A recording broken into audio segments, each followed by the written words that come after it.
One of the most eagerly awaited dogfights in aviation history is about to take place. The Americans have supplied their ally Pakistan with the Lockheed F-104 Starfighter, the most advanced jet in their inventory, while the Indians have opted for the Russian MiG-21. It will be the first aerial combat between Mach 2, twice the speed of sound, aircraft. Two F-104s of the Pakistan Air Force enter Indian airspace for an attack on the airbase. As the first Pakistani aircraft dives in towards the airfield, a patrolling MiG-21 pilot spots the attacking aircraft and gets after him. Observing the MiG on his tail, the Pakistani F-104 breaks off the attack, turns and tries to shake off its pursuer. However, the Indian pilot pulls the MiG-21 into a tighter turn well inside the enemy plane and launches an air-to-air missile. It misses. In the meantime, the pilot of the second Pakistani Starfighter, the wingman, sees a second MiG-21 turning towards him. Realizing he's up against a much superior aircraft, he makes his escape. His captain, however, is not so lucky. He attempts to get away using sheer speed but realizes the MiG-21 is equally fast. The desperate chase now takes them over the shark-infested waters of the Arabian Sea. This time, instead of using missiles, the Indian pilot takes aim with his cannon and fires a long burst. Wise decision. Flashes on the F-104's metallic surface indicate to direct it. Seconds later, the American-built aircraft spins out of control and crashes into the sea. The Indian Navy sends out rescue boats, but the Pakistani pilot is not found. At that speed, when you hit the water's surface, it's like hitting concrete. During the war, the MiG-21s were pivotal in giving the IAF air superiority, which played a huge part in India's victory. Military analyst Edward Coggins writes in Wings That Stay On, the role of fighter aircraft in war, that by the time the hostilities came to an end, the IAF MiG-21s had claimed 4 Pakistani F-104s, 2 F-6, 1 F-86 Sabre and 1 Lockheed C-130 Hercules.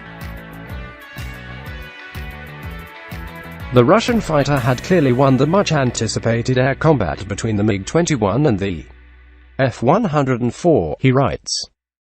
Indian Air Force MiG-21, modernized MiG-21, during Aero India 2005, Bangalore, India. Photo. Shiju. Indian Air Force MiG-21, modernized MiG-21, during Aero India 2005, Bangalore, India. Photo. Shiju, with top cover provided by the MiGs. The IAF's Sukhoi 7s and Hunters launched relentless attacks on Pakistan's forward air bases, forcing the PAF to operate from bases further inland. This curtailed the range, and the PAF aircraft were no longer able to attack freely, according to the IAF's official history of the 1971 war. From December 8, Western Air Command changed its tactics for counter-air and close air support operations. Deliberate attempts were made to attract the PAF's attention and invite aerial engagement. Strike missions were led by fighters which flew high enough to be seen on PAC radar screens. But the PAF refused to cooperate. Instead, there was a marked decline on attacks on Indian troops. The main reason why the PAF refused to engage in dogfights was the fear of encountering the MiG-21. The Pakistanis were now psyched by the multiplier effect of the MiG-21. The Russian aircraft was, to use an American football term, running interference for IAF bombers.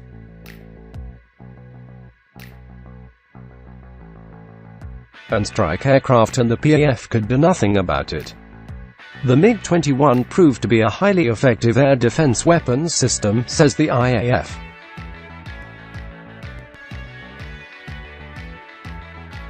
Grouping the high-flying MiGs with low-flying Hunters and Sukhoi was a brilliant tactic.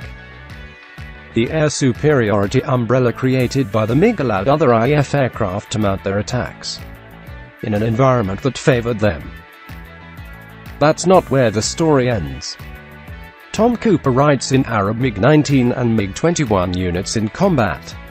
Because of the formidable performance of the MiG-21, several nations, including Iraq, approached India for MiG-21 pilot training.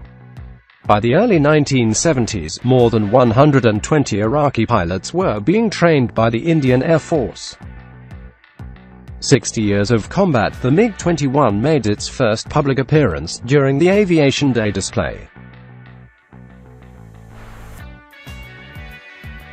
at Moscow's Tushino Airport in June 1956. It has the distinction of holding a number of aviation records, including the most produced jet aircraft in aviation history, the most produced combat aircraft since World War II, and the longest production run of a combat aircraft. Over 11,000 MiG-21 aircraft, derivatives and copies have been built and have served with 50 air forces. When the aircraft came on the export market in the 1960s, it had one major problem: low endurance. It was said about the MiG-21 that it was in a fuel crisis even as it took off. A Romanian Air Force pilot told Aviation Week, "We don't have the endurance of the Western fighters. Our missions are 30 to 45 minutes, so we need to fly twice to achieve the same number of hours." But the aircraft was just what most countries were looking for: cheap to buy and easy to service, because of its low cost and ease of maintenance. Even by poor countries, it came to be known as the People's Fighter. Even as the age of stealth aircraft dawns, 18 countries continue to operate this plucky Russian fighter. Namibia became the most recent country to induct the Interceptor in its air force when it acquired 2 MiG-21s in March 2005, proving that age is no handicap for a good plane.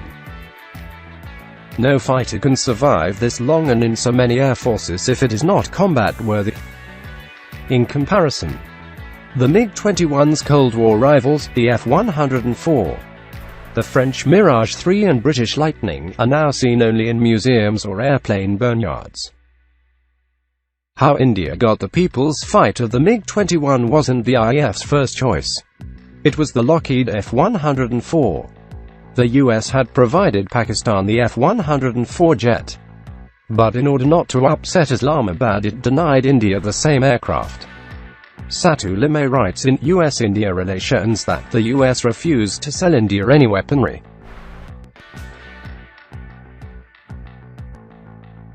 offensive or otherwise, that was not directly applicable to mountain warfare.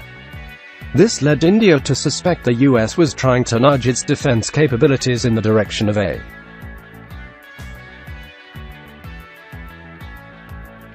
particular American strategic objective: the containment of China, while at the same time protecting Pakistani sensitivities. After being spurned by the Western powers, India turned to Russia. Moscow, which was looking for a major buyer, offered India full transfer of technology and rights for local assembly. 2 IAF MiG-21s flying information photo. IAF-2 IAF MiG-21s flying information photo. IAF in 1964, 2 years after the PAF got the F-104, the MiG-21 became the first supersonic fighter jet to enter service with the IAF. The Russians supplied the entire production facility. The engine plant was established in Koraput, and the fuselage in Kanpur. By the 1971 war, India had acquired 7 MiG squadrons comprising around 100 aircraft. Crash rate: MiG-21 versus rivals of the 793 MiG-21s inducted into IAF since 1963. Well over 350 have been lost in accidents, killing 170 pilots. However, labeling it a flying coffin is wrong. Former Air Chief Marshal A.Y. Tipnis has said the higher number of crashes, not to be confused with the crash rate, is because the MiG-21s are most in numbers and in use operationally. In fact, the Russian jet has a much better record than its chief Western rivals. Between 1960 and 1987, the German Air Force flew nearly 1,000 F-104s and lost 292. In a similar time frame, the Canadian Air Force lost over 100 of the 200 Starfighters. Britain's Royal Air Force pilots, having considerable World War II experience, didn't fare any better, crashing over 100 of the 300 Lightnings over a period of 25 years.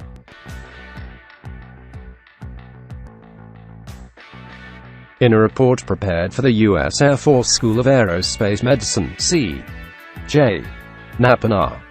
Johnson revealed that during a 19-year period from 1975 to 93 there were 190 Class A, or major, mishaps involving 204 F-16s and 217 aircrew.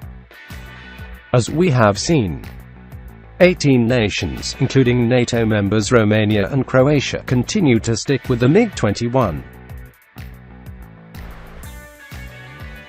MiGs are not tumbling out of the air in Croatia, Algeria or Romania. China has cloned and flies over 700 of these fighters and has supplied 150 to Pakistan. None of these air forces has a training standard similar to the IAF's.